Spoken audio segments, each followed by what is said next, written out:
Indonesia. Bangsa besar ini adalah tanah air yang dibangun dari peristiwa-peristiwa penting dan bersejarah. Sejarah perjuangan bangsa membangun peradaban. Perjuangan melawan tindasan penjajahan. Perjuangan merebut dan mempertahankan kemerdekaan. Sejarah Indonesia modern mencatat tokoh-tokoh besar dalam setiap periode perjuangan bangsa. Para pelopor pahlawan bangsa itu sebagian berasal dari ranah Minang, Sumatera Barat. Mulai dari Tan Malaka, Haji Agus Salim, Muhammad Yamin, M. Natsir, Hamka, Hajah Rangkayo Rahmah El Yunusiah, Rohana Kudus, sampai Muhammad Hatta yang jadi duit tunggal bersama Soekarno sebagai proklamator kemerdekaan Indonesia.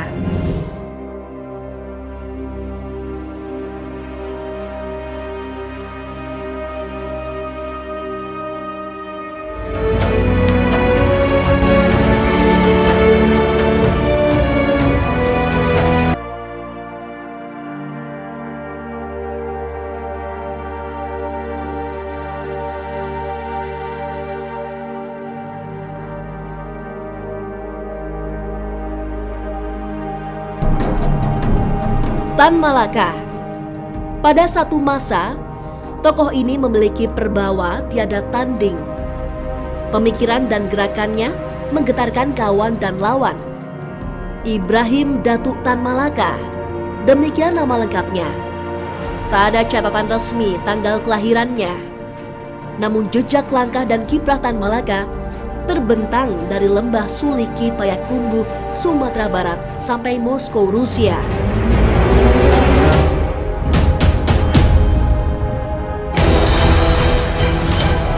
Tan Malaka adalah musuh besar bagi kaum kolonial. Mereka yang menjaga status quo kekuasaan para penjajah yang tak sudi memanusiakan anak-anak bangsa. Itulah sebabnya Tan Malaka terus diburu dan jadi klandestin di 11 negara.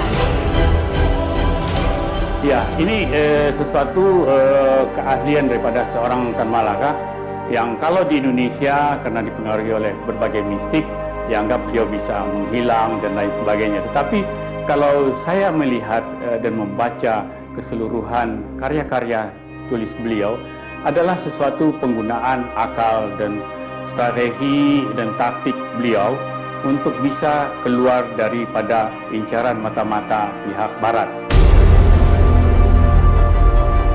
Penjajahan Barat yang berlangsung selama berabad-abad tidak bisa dilawan hanya dengan senjata dan aksi massa. Tan Malaka membekali diri dengan rupa-rupa strategi dan kemampuan. Mulai dari penguasaan terhadap 6 bahasa asing seperti Belanda, Inggris, Jerman, Rusia, Tagalog, dan Mandarin, sampai kelihayan menyamar dan kesanggupan melakoni sekian jenis pekerjaan.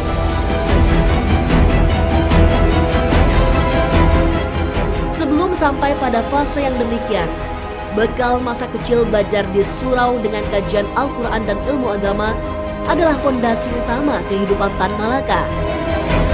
Tan Malaka itu waktu masih kecilnya dia hidupnya di surau dan dilatih juga mengaji dan sampai sempat dia punya murid-murid untuk mengaji di surau.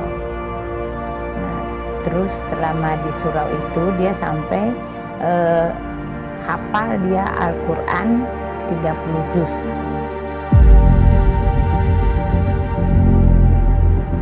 Takdir hidup membawa Tan Malaka ke jalan perjuangan yang bahkan membuat dirinya harus melupakan kisah cinta dan keluarga. Tiada lain untuk meneguhkan cintanya pada bangsa dan negara. Beliau belum pernah mempunyai istri karena seluruh hidup beliau itu beliau gunakan sepenuhnya untuk perjuangan bangsanya. Jadi kalau beliau mempunyai istri, tentu perjuangan beliau akan sedikit terhendak karena kata orang Minang mata membalik ke belakang. Jadi tujuan beliau fokus pada perjuangan. Dan kita kalau melihat apa yang telah beliau lakukan untuk bangsa ini adalah sesuatu yang memang saya tidak salah seorang Insinyur Soekarno mengeluarkan suatu keputusan Presiden nomor 53 tahun 1963 dan menetapkan seorang almarhum Tan Malaka sebagai pahlawan kemerdekaan Indonesia. Tan Malaka resmi ditetapkan sebagai pahlawan bangsa, namun jasanya tak banyak dikenangkan. Namanya seakan hilang ditelan zaman. Waktu Orde Baru, mereka sangat berlawan dengan PKI dan mengenai Tan Malaka, mereka ragu-ragu, tidak tahu siapa Tan Malaka itu. Seorang kiri, bukan orang komunis, seorang nasionalis, tapi kiri, ya. Dan karena itu, yang terbaik ialah untuk terlupakan saja. Tan Malaka lebih cenderung, meskipun gaya daripada dari gerakan politik adalah Marxis, tapi dia lebih nasionalis. Sejarah menunjukkan Tan Malaka adalah orang pertama yang memiliki gagasan tentang berdirinya Republik Indonesia. Buku Nar the Republic yang ditulis semasa jadi pelarian di Kanton China pada tahun 1925 adalah pemikiran yang mendahului zaman. Pada masa itu, semangat kebangsaan bahkan masih dalam konsolidasi untuk terwujudnya kesadaran nasional. Namun Tan Malaka telah jauh memikirkan republik sebagai perwujudan berdirinya negara dan bangsa. Setelah Tan Malaka, Muhammad Hatta kemudian menulis Indonesia Free atau Indonesia Merdeka di pengadilan Belanda pada 1928. Demikian juga dengan Soekarno yang terinspirasi tulisan Tan Malaka. Soekarno menulis pidato Indonesia Menggugat pada 1930 dan buku Menuju Indonesia Merdeka pada 1938. Paling tidak ada dua hal buku yang atau referensi yang dipakai oleh Soekarno, itu Max Forming dan Masa Aksi. Keduanya adalah selebaran atau buku yang ditulis oleh Tan Malaka yang sampai ke tanah air, dan saya rasa membuat inspirasi daripada perjuangan Soekarno sendiri. Banyak tokoh pergerakan kemerdekaan yang mengagumi konsep tulisan Tan Malaka. Maka tidak salah jika Muhammad Yamin menjuluki Tan Malaka sebagai Bapak Republik. Namun peristiwa-peristiwa genting dalam lini masa negeri ini menunjukkan betapa sejarah adalah juga pertarungan ideologi dan kepentingan. Sebagaimana Tan Malaka, nama besar yang bahkan jadi tokoh pertama penggagas republik. 26 buku ia tulis untuk menggerakkan perjuangan. 11 negara menjadikannya sebagai buronan. Tak terhitung waktu yang dihabiskannya di penjara dan pengasingan mulai dari Eropa sampai Asia Tenggara. Sampai kemudian gelar resmi sebagai pahlawan nasional diberikan kepadanya. Akan tetapi, nama Tan Malaka tetaplah diliputi misteri dan kontroversi sampai sekian generasi anak-anak bangsa negeri ini.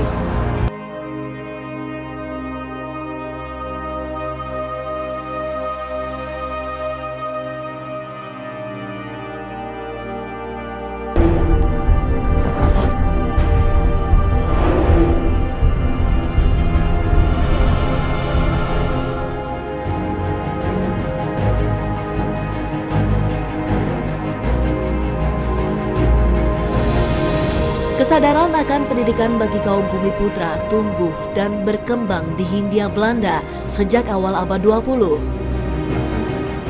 Keadaan ini berhubungan erat dengan kebijakan politik Belanda di tanah jajahan.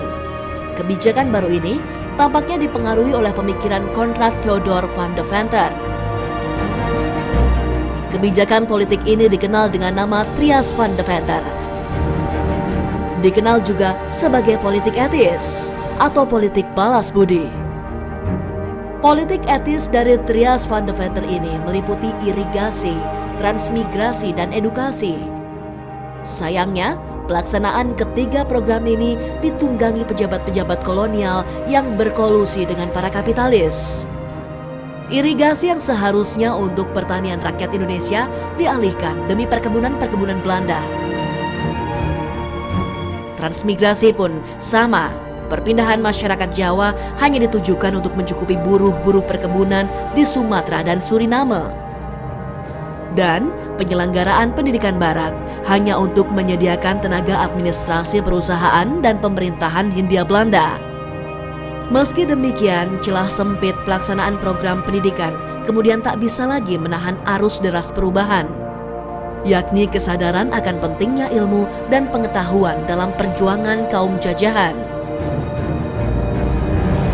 J.H. Abendanon waktu itu menjabat sebagai Menteri Kebudayaan, Agama, dan Kerajinan menerapkan kebijakan politik tersebut. Sekolah tersebar cukup merata di beberapa wilayah. Tak hanya kaum priayi yang memiliki kesempatan bersekolah, rakyat biasa pun diberi kesempatan bersekolah walau dengan kualitas dan fasilitas berbeda. Yang berperan besar itu pendidikan. Dalam hal ini pendidikan barat yang memperkenalkan ide-ide tentang eksistensi wanita. Karena wanita biasanya dalam masyarakat tradisional itu tidak dianggap eksis gitu loh, tidak dianggap ada, walaupun peranannya besar, terutama di dalam kehidupan agraris misalnya gitu ya. Pendidikan juga diberikan, tapi pendidikan yang menyangkut peranan sebagai ibu, sebagai istri gitu. Nah, tapi wanita itu selalu dianggap sebagai tradisi Jawa itu konco wingking itu teman di belakang. Jadi adanya di belakang lah, di dapur. Dapur tuh biasanya dulu tuh di belakang gitu ya.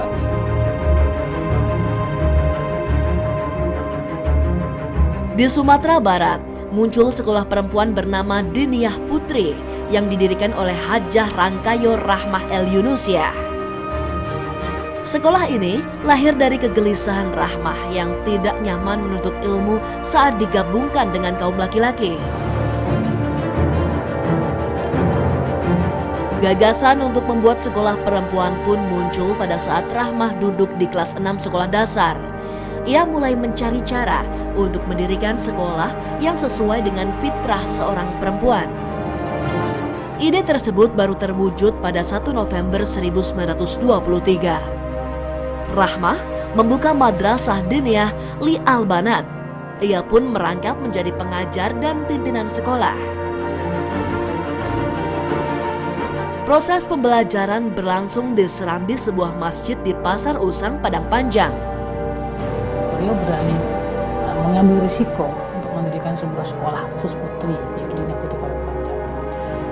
Tujuan beliau mendirikan Diniyah Putri Padang Panjang untuk mendidik dan menciptakan ibu-ibu pendidik yang cakap, aktif, terampil, bertanggung jawab terhadap kesejahteraan tanah air, bangsa dan negara atas dasar pengabdian kepada Allah Subhanahu wa Ta'ala. Baru pada tahun 37, Bunda Rahmah mendirikan sekolah lanjutan yang namanya Kuliatul Mu'allimat Al-Islamiyah atau KMI setingkat dengan SLTA. Pemikiran tentang kemajuan perempuan berkembang. Perkumpulan-perkumpulan dan sekolah perempuan tumbuh di seluruh pelosok Nusantara.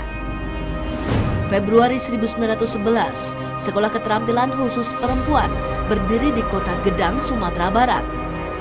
Dan diberi nama Sekolah Kerajinan Aman Setia yang didirikan oleh Rohana Kudus. Di sekolah ini diajarkan berbagai keterampilan untuk perempuan, seperti baca tulis, pendidikan agama Islam, budi pekerti, dan bahasa asing. Rohana juga menjadi perempuan pertama di Hindia Belanda yang menerbitkan dan mengelola surat kabar perempuan yang diberi nama Suntiang Melayu. Dia sebetulnya mendirikan koperasi Amai Setia, dan selain itu Rohana Kudus itu juga adalah pelopor wartawati perempuan. Di dalam tulisan-tulisannya sebagai wartawan itu berani menentang kebijakan-kebijakan pemerintah kolonial, Rohana Kudus ya.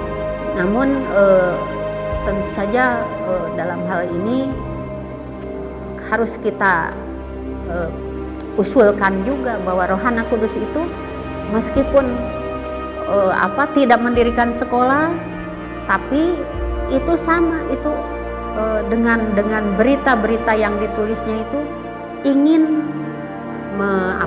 kesetaraan dan tentu saja mengangkat harkat martabat bukan hanya perempuan tapi bangsa Indonesia.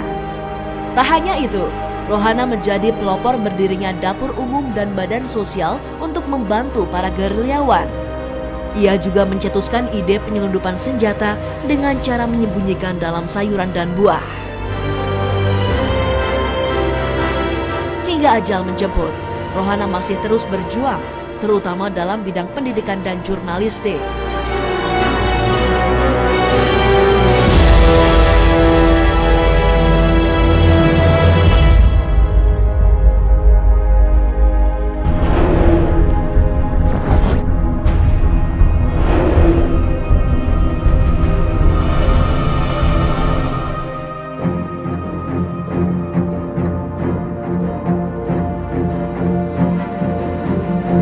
Tokoh Muslim berikutnya dari ranah Minang yang berjuang membangun kebangkitan nasional adalah Haji Agus Salim.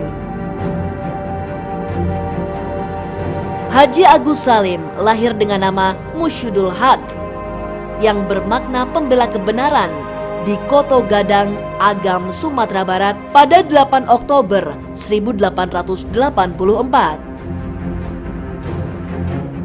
Ia mulai menimba ilmu di sekolah dasar paling bergengsi di era kolonial, yakni Europäische Lagere School atau ELS, yang jadi sekolah khusus untuk anak-anak keturunan Eropa. Diperbolehkannya Agus Salim bersekolah di ELS tidak lain karena ayah Agus Salim adalah seorang jaksa jabatan kelas atas bagi pribumi pada era itu. Bakat istimewa Agus Salim sejak kecil adalah kemampuannya pada penguasaan bahasa-bahasa asing. Pada tahun 1903, Agus Salim menamatkan pendidikan di Hoger Burger School atau HBS di Jakarta dengan predikat lulusan terbaik. Ya, karena dia yang terbaik ya, yang terbaik tamat. Sehingga ada yang mengusulkan supaya dia sebaiknya dapat beasiswa. Tapi kelemahannya dikatakan ucapan Belanda tidak begitu bagus. Sehingga biasa saja itu alasan dia tidak diberi. Barangkali Belanda juga curiga dengan dia. Padahal sebenarnya ayahnya adalah hofjaksa. Salim itu hofjaksa. Sebenarnya dia berhak juga, tapi tidak dikasih oleh Belanda dan dia tidak mau minta-minta. Ketika Kartini mengatakan berikanlah beasiswa untuk saya itu untuk Salim menolak. Kalau pemerintah akan beri pada saya, beri saya. Masa saya harus menggantikan orang lain? Dia agak sombong juga dia. Agus Salim berteguh menolak beasiswa sekolah kedokteran di Belanda yang dialihkan dari beasiswa RA Kartini. Ia kemudian bekerja sebagai penerjemah dan asisten notaris di sebuah pertambangan di Indragiri. Karir Agus Salim berlanjut menjadi penerjemah dan petugas urusan haji di konsulat Belanda di kota Jeddah, Arab Saudi pada tahun 1906. Dipekerjakan oleh pemerintah Belanda langsung, bukan pemerintah Hindia Belanda untuk di Jeddah itu. Dan karena minatnya sama agama juga tinggi, jadi beliau melihat itu adalah kesempatan untuk belajar agama, sehingga beliau itu mempelajari Islam itu dari sumbernya yang hulu. Beliau menguasai bahasa Arabnya, gitu. Kemudian juga melihat peribadatan di sana. Ya. Kemudian juga beliau itu banyak menggali dari Al-Quran. Selama bermukim di Jeddah, selain memperdalam ilmu agama Islam, Agus Salim juga meningkatkan pengetahuan global, terutama kemampuan dalam rupa-rupa bahasa asing. Di samping bahasa Belanda dan Inggris yang sudah dimilikinya, Agus Salim kemudian menguasai bahasa Jerman, Perancis, Turki, Jepang, dan Arab. Pemerintah kolonial Belanda kemudian memulangkan Agus Salim untuk tugas-tugas penelitian dan telaah atas organisasi-organisasi pribumi di Hindia Belanda yang menunjukkan gelagat menentang pemerintah.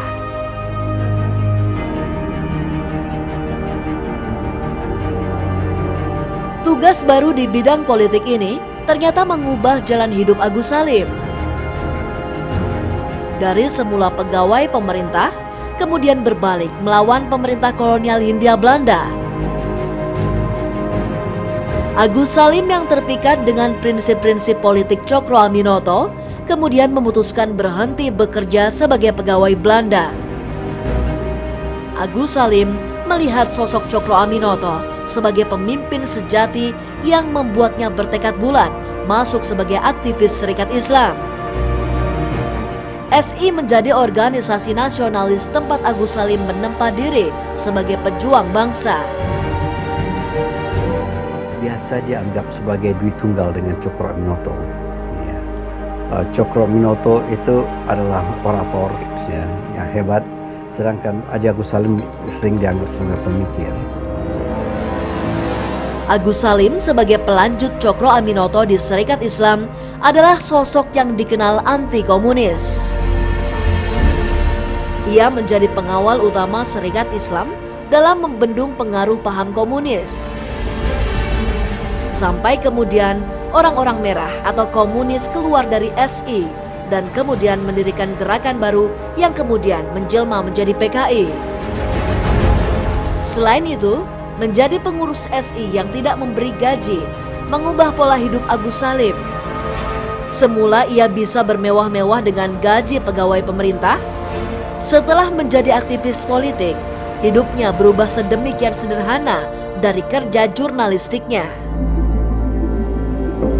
Keteguhan dan prinsip hidup inilah yang kemudian membentuk pribadi Agus Salim sebagai diplomat dan pejabat yang tak bisa dibeli dengan materi.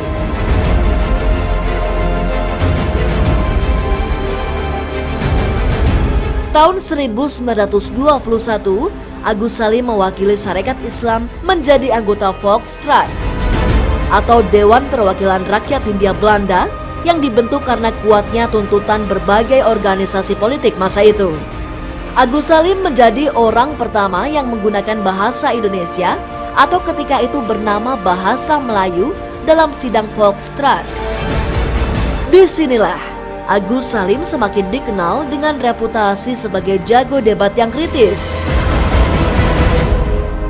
Haji Agus Salim itu adalah anggota Volksraad yang pertama, mewakili Sarekat Islam selama masa jabatan pertama. Dia 18 dan dia ikut masa itu. Tapi kemudian setelah masa sidang pertama itu Sarekat Islam kecewa karena ternyata ya pertama jumlah anak negeri yang menjadi anggotanya kan sedikit, itu pun ditunjuk. Ya. Yang kedua segala macam usul toh tidak jalan karena yang penting adalah politik Belanda juga.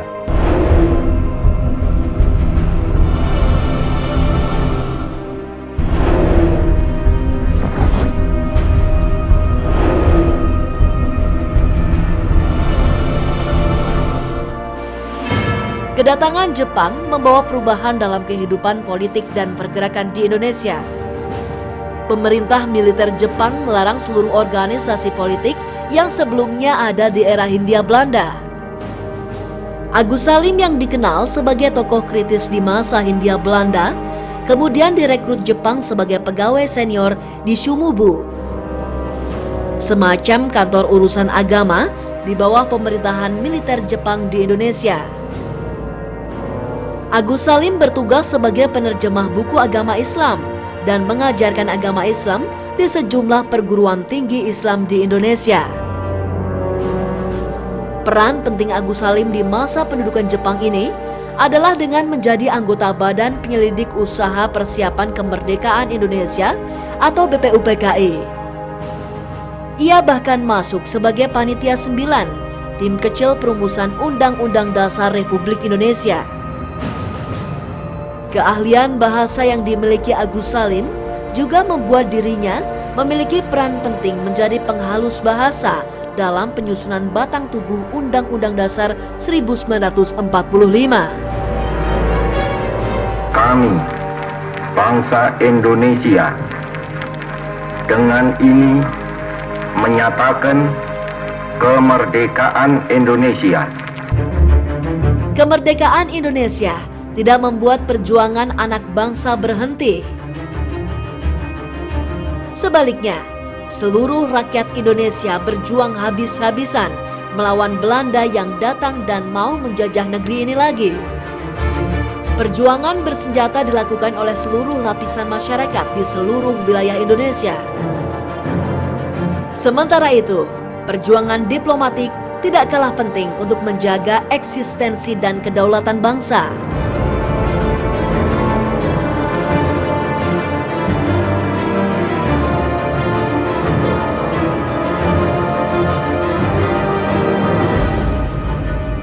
Agus Salim dengan kemampuan berbahasa dan diplomasinya mendapat mandat besar dari pemerintahan baru Indonesia. Ia dipercaya menjadi Menteri Luar Negeri dalam beberapa kabinet pemerintahan awal Indonesia. Agus Salim juga menjadi penasehat tim perundingan dan diplomasi Indonesia di dalam maupun luar negeri. Beberapa misi diplomatik luar negeri menghasilkan kesepakatan dan janji untuk saling mendukung di antara sesama negara-negara yang sedang berjuang melepaskan diri dari penjajahan, antara lain India dan Pakistan. Manuver diplomasi Republik Indonesia membuat Belanda kalap. Mereka kemudian melakukan operasi militer yang dikenal dengan agresi militer Belanda pertama. Serangan militer Belanda justru membuat Indonesia semakin menggencarkan misi diplomasi di kancah dunia.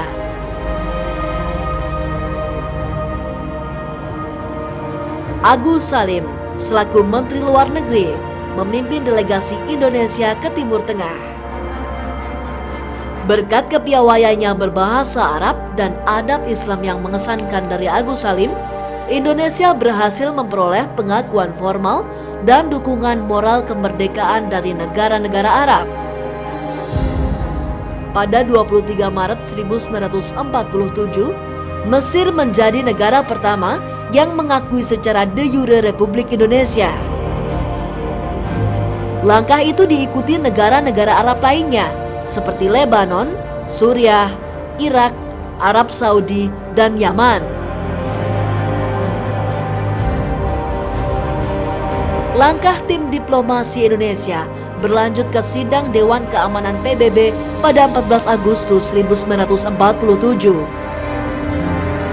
Tim diplomasi Indonesia dipimpin oleh Sultan Syahrir, didampingi Agus Salim, Sumitro Joyo Hadikusumo, Sujatmoko, dan Charles Tambu. Langkah diplomasi inilah yang menjadi jalan penting bagi pengakuan kedaulatan Republik Indonesia oleh Belanda 2 tahun kemudian melalui konferensi meja bundar.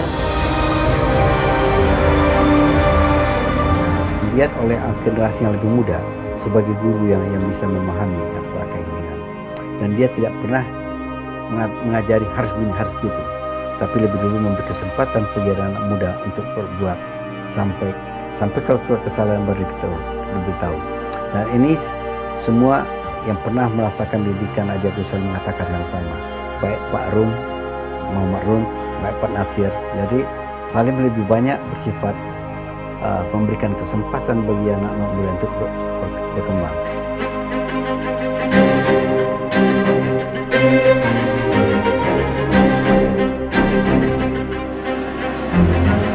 Tokoh Muslim berikutnya dari ranah Minang yang memiliki peran penting dalam pergerakan nasional Indonesia adalah Muhammad Natsir. Muhammad Natsir lahir di Alahan Panjang, Lembah Gumanti, Solok, Sumatera Barat pada 17 Juli 1908. Natsir menempuh masa pendidikan di era yang penuh dengan semangat kebangkitan nasional. Ia tidak ketinggalan ikut terlibat dengan organisasi-organisasi politik pemuda masa itu. Pertama-tama, ia bergabung dengan Young Islamiyatan Bond atau JIB dan Young Sumatrani Bond atau JSB. Natsir kemudian melanjutkan studi ke Bandung, yakni di Al-Khemene Middlebury School atau AMS. Disinilah cakrawala pemikirannya tentang agama dan nasionalisme berkembang pesat.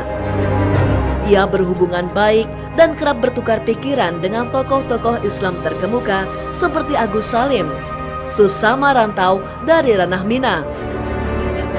Nama Natsir menjadi semakin dikenal saat dia bergabung dengan Majelis Islam A'la Indonesia atau MIAI pada masa pendudukan Jepang. MIAI adalah badan federasi partai dan ormas Islam yang dibentuk Kiai Haji Hashim Asy'ari pada September 1937. Organisasi ini adalah cikal bakal organisasi politik Majelis Syuro Muslimin Indonesia atau MASYUMI yang bertujuan menyatukan seluruh umat Islam Indonesia dan menghindari konflik antar umat beragama. Natsir menjadikan MASYUMI sebagai rumah bagi ideologinya. Pada tahun 1946 hingga 1949, dia diangkat sebagai Menteri Penerangan mewakili Partai MASYUMI. Pada tahun 1949, Natsir terpilih menjadi Ketua Umum MASYUMI.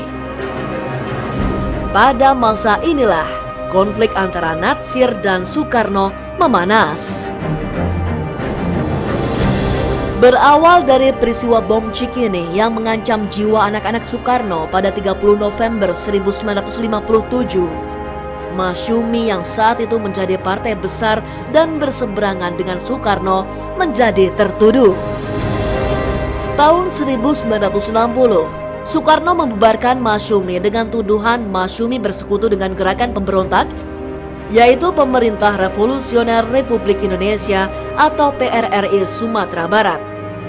Natsir pun ikut pula menjadi tertuduh. Karena situasi Jakarta sudah sedemikian rupa dan kelihatan daerah sudah bergolak ya, antara yang dipimpin oleh pimpinan militer daerah. Nah, Pak Natsir dengan teman-teman merasa berkewajiban untuk meredam itu, jangan sampai ada pemisahan daerah, memisahkan diri. Karena Pak Natsir yang memutuskan NKRI, masa Pak Natsir akan memisahkan lagi kan?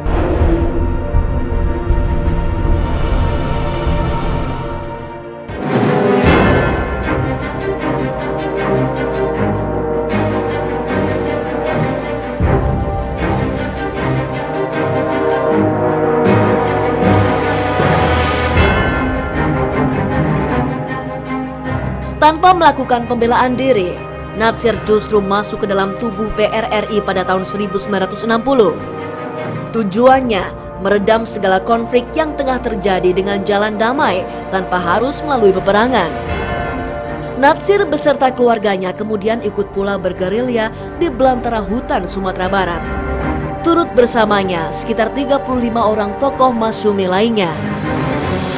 Dia menyingkirkan diri supaya jangan ditangkap oleh pemerintah pusat. So, kalau ditangkap itu jalannya satu saja antara dua, ditembak mati atau dibawa. Itu berarti kekalahan. Konflik di antara sesama anak bangsa ini akhirnya berhenti. Soekarno memberikan amnesti dan abolisi kepada seluruh anggota PRRI dan Permesta. Natsir kembali ke Jakarta. Alih-alih bisa melanjutkan karir politiknya, Natsir malah diasingkan ke Medan, kemudian ke Malang pada tahun 1960-an.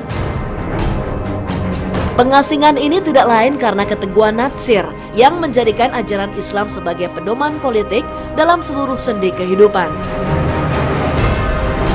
Kepemimpinan Soekarno berganti dengan kepemimpinan Soeharto. Natsir kembali dituduh berusaha menciptakan negara Islam di Indonesia, menggantikan Pancasila dengan ideologi Islam. Menurut saya sebuah pandangan yang sangat integratif ya, dari sebuah pandangan ideologis yang integratif, seorang yang juga menyerap ide-ide kebajikan dan kemajuan Barat, tapi di lain pihak juga memiliki benteng yang sangat kuat di dalam keislaman, dan dalam diri dia mencoba mengkombinasikan itu. Jasa besar Pak Nasir di bidang pendidikan adalah ketika menjadi Perdana Menteri, Pak Nasir membuat SKB 2 Menteri, yaitu membuat SKB yang isinya itu sederhana. Di sekolah umum diajarkan pendidikan agama, di sekolah-sekolah agama diajarkan pengetahuan umum. Dan berpuisilah Hamka kepada Natsir. Kepada saudaraku M. Natsir, meskipun bersilang keris di leher, berkilat pedang di hadapan matamu, namun yang benar kau sebut juga benar. Hamka itu sangat menerima cara berpikir Natsir. Walaupun pada hakikatnya dalam banyak hal Natsir dan Hamka itu ada perbedaannya. Ada perbedaannya. Natsir sangat berpolitik, Hamka selalu berdakwah. Tetapi di dalam tindakan, Natsir berpolitik dalam dakwah, Hamka berdakwah dengan politik. Haji Abdul Malik Karim Amrullah atau Hamka adalah sosok yang lahir dari tokoh pembaharu Islam di Sumatera, Abdul Karim Amrullah. Tak heran jika Hamka mengikuti jejak ayahnya sebagai tokoh Islam pembaharu. Nyi DR itu dikenal sebagai seorang tokoh pembaruan yang pada saat itu dunia sedang terpengaruh oleh gerakan Muhammad Abduh di Timur Tengah, dan masuk ke Indonesia. Pengaruh itu dan salah satu tokohnya adalah Nyi DR. Di Pulau Jawa pun waktu itu ada Ahmad Dahlan di rumah dia, kemudian Hasyim Asy'ari pun termasuk. Hamka kecil lebih banyak menghabiskan waktunya dengan hal yang menarik baginya, seperti bermain dan mendengarkan pantun. Keingintahuan Hamka remaja terhadap pengalaman hidup begitu besar. Hamka menempuh pengembaraan ke luar Minangkabau di usianya yang ke-16. Pada saat itu kita bisa bayangkan transportasi masih sedemikian sulitnya, tapi beliau berangkat tanpa memberitahu pada orang tuanya sendiri. Dan di sana beliau menetap sekitar 7 bulan. 7 bulan beliau kerja di Tanah Suci. Di Tanah Suci. Selain menunaikan ibadah haji juga dia tinggal di Tanah Suci. Dia bekerja pada mantunya Syekh Ahmad Khatib. Jadi dia kerja di perpustakaan. Nah, waktu itu juga penerbitan, dan disitulah dia belajar selain masa sebelumnya. Sepulang dari Mekah, Buya Hamka rajin menulis dan berdakwah. Pengalaman dari pengembaraannya menjadi bekal kedekatannya dengan sastra, kewartawanan, dan politik. 26 Juli 1975, pemerintah mendirikan Majelis Ulama Indonesia atau MUI. Buya Hamka terpilih sebagai ketuanya yang pertama. Itulah ya, dia agak ragu-ragu gimana ini ya, untuk menolak nggak bisa, untuk ikut mengiyakan dia merokok, ini payah saya di pertunangan. Lalu saya bilang sama dia, ya ikut aja, kita bantu. Jadi kita lihatlah perkembangan, kita nggak bisa menolak begitu saja. Dia orang kuasa ini, Soeharto dengan militernya, lalu dia terima. Dan memang kelihatan susah dia mengendalikan diri dalam memimpin Majelis Ulama Indonesia. Di satu pihak dia bilang, oh dia sudah antek Soeharto. Di pihak lain, dia sudah berkhianat dan sebagainya. Ada pula yang katakan dia mesti melakukan tugasnya di tempat mana, dalam keadaan apapun. Itu adanya kehebatan. Demikian dilakukan Buya Hamka dengan seluruh sendi kehidupan.